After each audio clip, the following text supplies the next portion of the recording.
Halo semua, kali ini kita sudah memasuki ke pertemuan 4 PTI atau pengantar teknologi informasi, yang mana pada pertemuan kali ini saya ingin membahas tentang batch file. Nah, karena pada pertemuan sebelumnya saya sudah memberikan modul tentang batch file, apa itu batch file, cara kerjanya, fungsi negatif positif, dan ada beberapa contoh program dan beberapa perintah dasar pada batch file. Maka untuk pertemuan kali ini langsung aja kita ke pengaplikasiannya seperti itu. Langkah yang pertama kita butuhkan itu adalah notepad, karena notepad adalah sarana untuk kita menuliskan sintak-sintaknya, lalu kita save dengan ekstensi .bat, yang mana .bat ini adalah ekstensi pertama yang digunakan oleh Windows untuk batch file. Nah, nanti save type-nya itu all files, karena kalau .txt itu nanti akan menyimpannya hanya file notepad-nya aja gitu ya, nanti nggak akan jalan ke comment.com gitu. Kenapa comment.com .bat save gitu ya, karena saya sudah jadi gini. Kenapa comment.com? Karena comment.com itu untuk membaca file ini nanti akan dieksekusi secara baris per baris dan berurutan seperti itu, sama seperti CMD kemarin gitu ya. Untuk yang membuat direktori, kalau langsung aja yang pertama itu kita tuliskan sintak @echo of.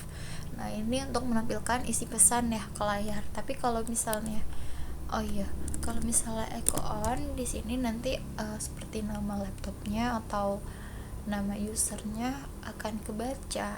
Tapi kalau kita echo off, maka itu bersih, nggak ada tulisan apapun di bawah dan di sampingnya. Jadi seperti halaman baru. Kemudian di sini ada title. Title itu fungsinya untuk memberikan judul pada di comment.com-nya. Karena saya ingin memberikan contoh tentang toko buku sederhana, maka di sini saya menamainya program toko buku. Kemudian di sini ada titik 2 di sini fungsinya adalah label gitu ya, tanda label. Kalau misalnya titik 2 nya ada 2 kali seperti ini adalah komentar, yang mana komentar itu tidak dieksekusi. Jadi fungsinya seperti hanya untuk menandai saja kalau ini tuh apa, bagian apa, seperti itu.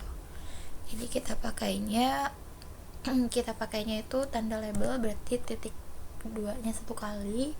Kemudian saya di sini menggunakan kata awal.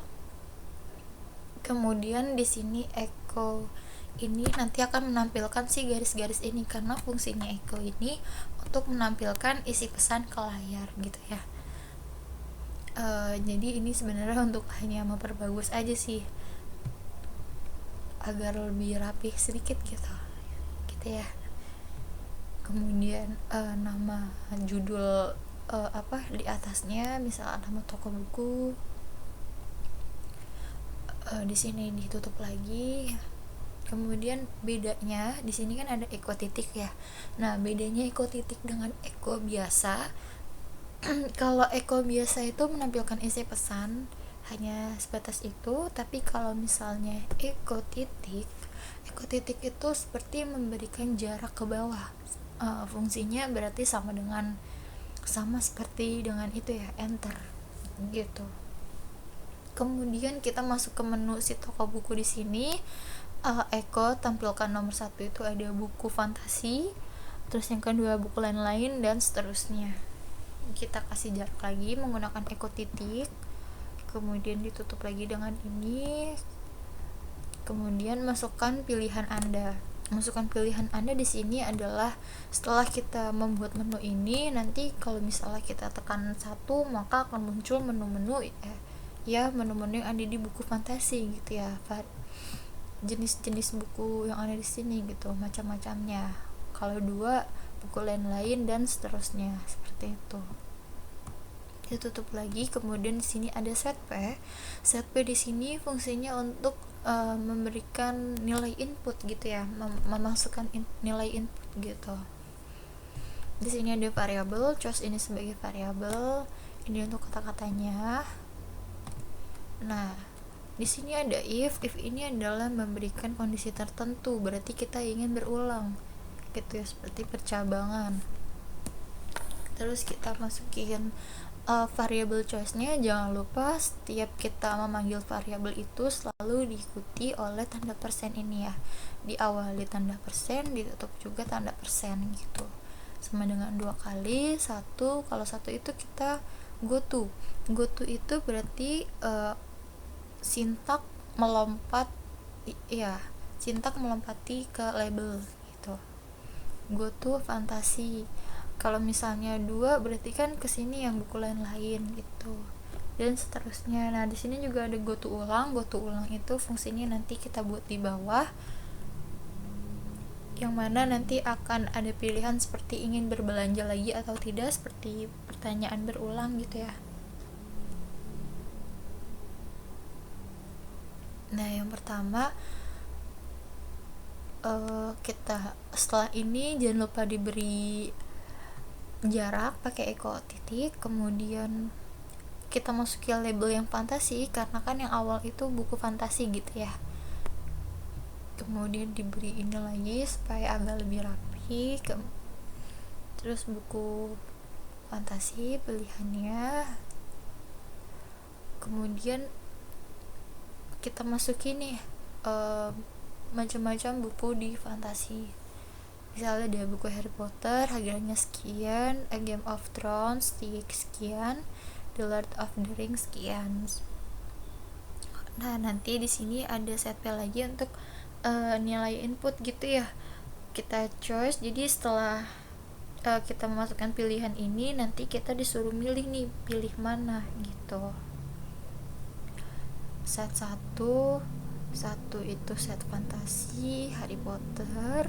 Set 1 lagi harga. Kenapa masih 1 lagi? Karena ini masih satu kesatuan gitu ya. Kesatuan dari si ini.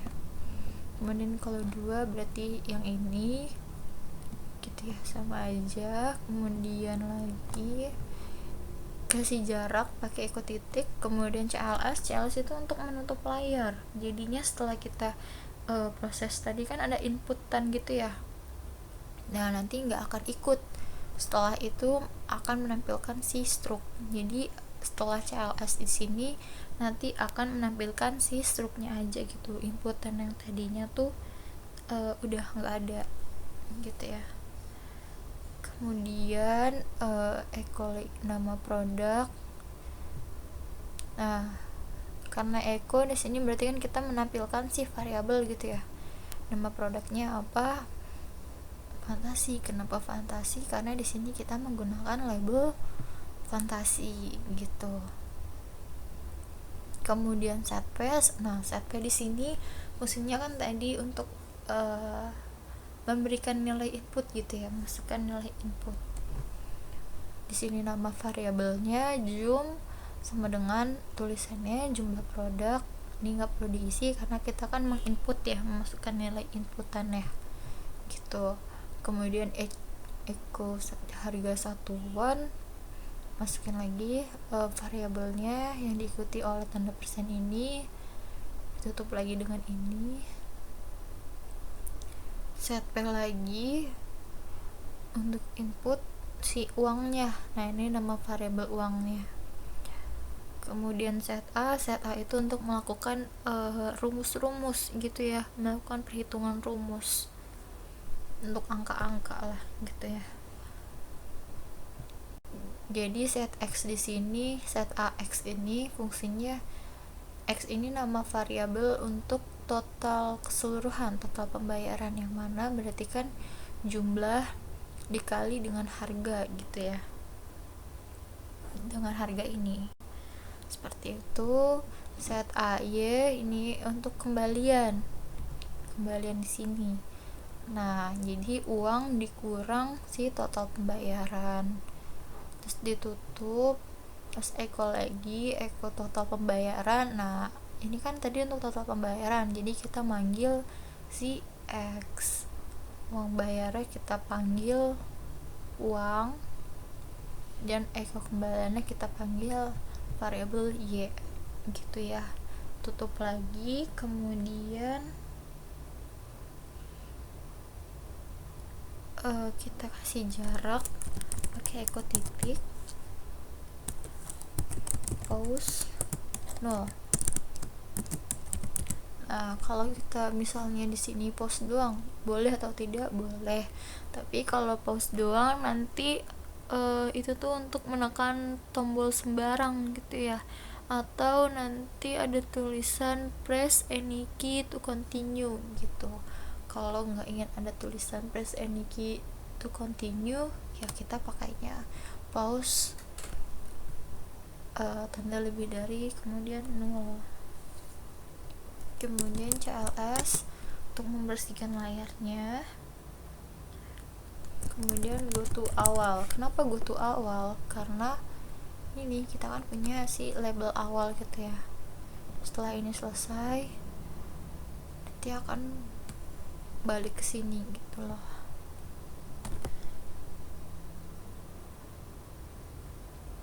Ini sama seperti tadi, tinggal di copy paste aja bagian sini, dari sini gitu ya, sampai sini kita copy, kemudian paste,